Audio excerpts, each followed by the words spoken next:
So, good afternoon, Ma'am MJ. So, this is my student profile application activity, midterm activity 2. So, I have four screens here about contact, index, and the profile. So, the first na akong show is the index. So, here sa index na ako, which shows the input router from expo router. So, atong import ang router nga gikan sa expo router. And then, import these four component from the component sa sa tawag ni React Native and also sa Expo. So asa tagi ka ng Expo router? So it comes from the command kung asa to nag-install og npm nag-create or nag-install tawag npx router. npx router. So first is the export default function home screen. So this is the function of the home screen, and then what inside of our home screen is after return, this is the contain of our view, which is the main container. Then sa atong container inside sa container, which is the portal, the title, subtitle, button. So these are the component nga nasulod sa atong container. So the first is the title. So it shows the student portal, and then it has a tawag dito is the design or the visual nga makita nato sa sulod, especially sa atong kan nga title, which is kanilang sa title. So lang si title, si student portal kay naka-indicate siya font size nga 30, then font 20 nga bold, and the color is kani, then the margin bottom is 10. And also sa atong subtitle is different. So this is the title, and also this is the subtitle. So the subtitle inside is the welcome to the Student Portal application. And also he has a separated nga style sheet, no? Si subtitle na siya 6 font size nga 16,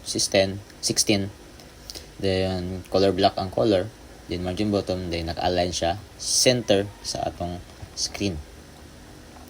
And also dito sa pressable, which is ang style button. So if the user triggers the push button, tas ang user gi-click niya ang about, so automatically atong gitawag ang about.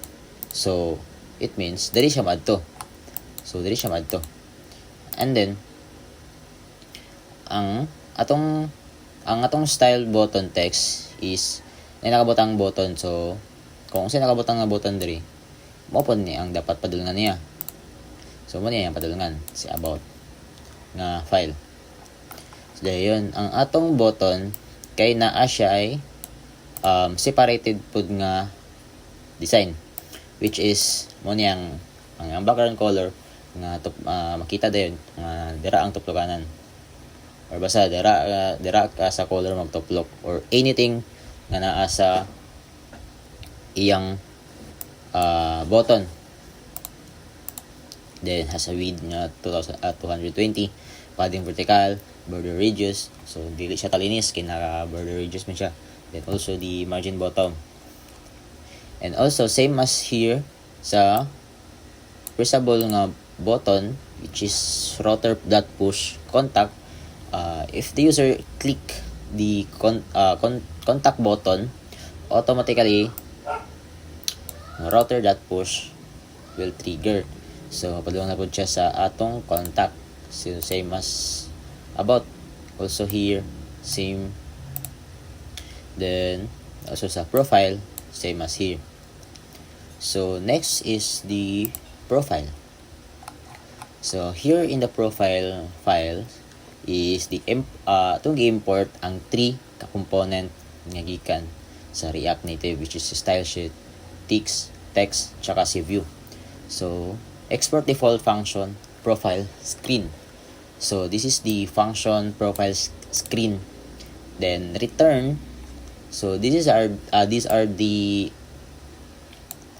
what shows sa screen nato, no, sa profile. So muna yung makita sa profile when the user click the profile, di ba? After clicking the profile button, so dun siya dari. So kani ang makita ni user. So it inside there's a container, no, di ginamawala ang container. Okay, may yabo. Kung walay container, gubot ka na or may yabo ang sulod sa screen. So para ma-organize siya, tag container. Then style title is the profile, same as here, no. Container na po siya own nga ano ba tawag niya? Properties. Sige. Tawag siya properties. Na siya own nga properties si container. So flex 1 is equal to flex 1 para na siya limitation nga di siya malapas, di siya lapse, wala di siya matlapas. Background colors white pa ni siya. Background colors white. Justifying content, center, align items, center padding. So nakalagay siya sa center yapon. The next is the title. So atong title is same ra gyapon sa index nga format, naka-separate ang iyang properties or the UI for basta makita lang sa screen or the text format. So title, student profile. So naka-font size of 28, then naka-bold, then naka-colors this, and also the margin button. Then sa text is paspas sa oras. 8 minutes na lang. So style. The next is the text. So parehara na sila text. So kanilang ang ilang basihan nga makuha sila og properties or the font size color. So same ra ni sila the text. And then sa contact, same as profile, ang atong gi-import diri is 3 lang ka components nga gikan sa React Native, just style sheet, text, view. So same process, export default function contact screen, then returns.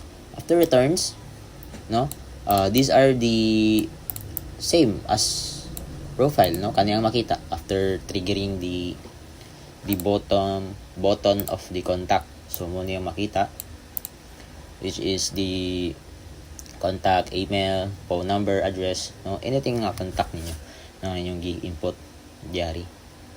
So same as other files nga same na sila og style sheet, no. So container, the same one, justifying content, center, align. So most users most coders is center kay para dali ra makita, dali po siya nindot po siya sa mata sa cellphone. Then title, label. So natay label dari, which is this, nag-add tawag style sheet nga label para basta naka-label lang siya. Then lahi po ang text wala siya giusa, kay lahi maguna sila og font size. Same ra og font size ako Then nahailangan siya og font weight, no, or the font, yung font naka-bold. Ang label kay naka-bold dahil ang text size is regular lang. And then about, tumana ko sa about. Say about, import style sheet text view from React Native, same as we do here sa 3 na to ka screens. So import functions about screen, return, and these are the what we see in the screen after clicking or pressing the button of the about. So here is it, no. So next is the layout. So import stack from router. So the purpose nga atong gi-import si stack kay para example, nag-click ta og atong gi-click si profile. Atong gi-click sa profile sa screen. And then inig-back nato is mo balik ta sa home page, which is kung asa tagikan nga ga-click, asa tagikan before ta nag-click ato, mobalik ta didto kung asa tagikan gapundo. So return stack and screen option, which is the header style, header style, then the tanga sa background nga color, which is kaning nga color minimal, and then the header tint color is white, and then the header title style is bold, so naka-bold siya. And then stack screen, so di ari nga part is murara og ginatawag ang mga file name. So as here, stack screen, variable name, dayon utang ka og index, which is represent as index nga file, and then title, student portal, and then sa about naman is same process, variable, dayon about name or the value, and then options. Kung sa imong gibutang diari sa title, which is diri pud imong ibutang, no need na ka mabutang og .tsx kay matawag na siya dito. So then same process here. So that's it. So let's try to show the output.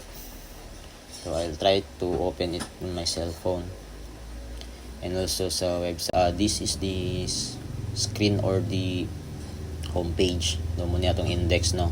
Kumbaga mo na itong index.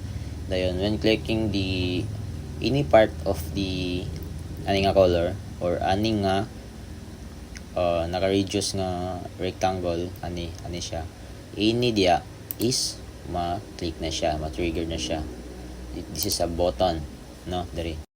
And that's it. Wala pa ko scroll, and that's it. Wala scroll view ako. So yun lang, ma'am. Thank you. Good a great night. God bless.